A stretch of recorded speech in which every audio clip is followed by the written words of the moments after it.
ললিত বাবুর বাড়িতে গিয়ে দীপার সাথে সূর্য তার নিজের বিয়ের ছবি দেখেই সূর্য তার হারানো স্মৃতি ফিরে পেল। হ্যাঁ বন্ধুরা, আমরা এই মুহূর্তে দেখতে পাবো অনুরাগের ছোঁয়া ধারাবাহিকের আগামী পর্বগুলোতে সূর্য যাতে করে দীপাকে নিজে থেকেই সেনগুপ্ত বাড়িতে নিয়ে আসে, তার জন্য দীপা একটা প্ল্যান করে। দীপা জয়কে নিয়ে রূপার মামু ও মামির বাড়িতে যায়।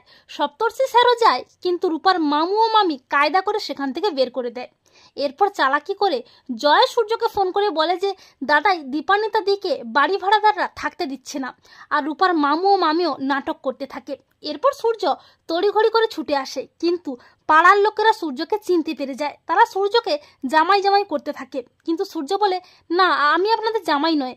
পাড়ার লোকেরা বলে তোমার মনে নেই দীপার সাথে তো তোমার বিয়ে হয়েছিল, তুমি বিনামূল্যে আমাদের চিকিৎসা করতে। তখন সূর্য বলে না, আপনারা ভুল করছেন। পাড়ার লোকেরা সূর্যের ওপর প্রচণ্ড খেপে যায়, সূর্যকে ভুল বোঝে। আর তখন দীপা এসে পাড়ার লোকেদের কোনো মতে সামলে নিয়ে সূর্যকে নিয়ে যায় ললিতবাবুর বাড়িতে। আর সেখানে সূর্য পৌঁছতেই দীপার প্ল্যান মতো রূপার মামু ও মামি বাড়ি ভাড়াদার সেজে দীপার সাথে খারাপ ব্যবহার করতে থাকে। এরপর হঠাৎই সূর্য ললিতবাবুর বাড়িতে দীপার সাথে সূর্যের একটা বিয়ের ছবি দেখতে পায়। তা দেখে সূর্য তো চমকে যায়।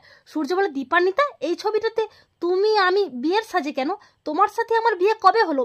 তখন ওখানে লোকগুলোও বলছিল তোমার সাথে নাকি আমার বিয়ে হয়েছিল।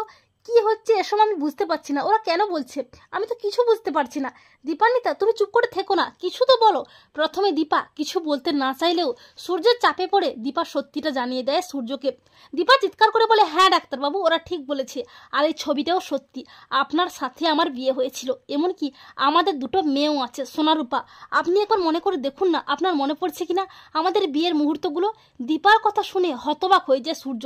সূর্য মনে করার চেষ্টা করে, কিন্তু সূর্যের খুব কষ্ট হয়। একটা সময় সূর্যের সব মনে পড়ে যায়, দীপার সাথে তার বিয়ের মুহূর্তগুলো। তখন সূর্য দীপাকে জড়িয়ে ধরে বলে দীপা দীপা, আবার সব মনে পড়েছে। দীপা, আমি তোমাকে চিনতে পেরেছি, মন্দিরে গিয়ে ঠাকুরের সামনে আমি তোমাকে বিয়ে করেছিলাম। তো বন্ধুরা, তোমরা এটাই চাও তো যে দীপার সাথে সূর্য তার নিজের বিয়ের ছবি দেখেই যেন বা যেভাবেই হোক সূর্য যেন তার দীপাকে চিনতে পারে? কমেন্ট করে জানিয়ে দাও তোমাদের মতামতটি।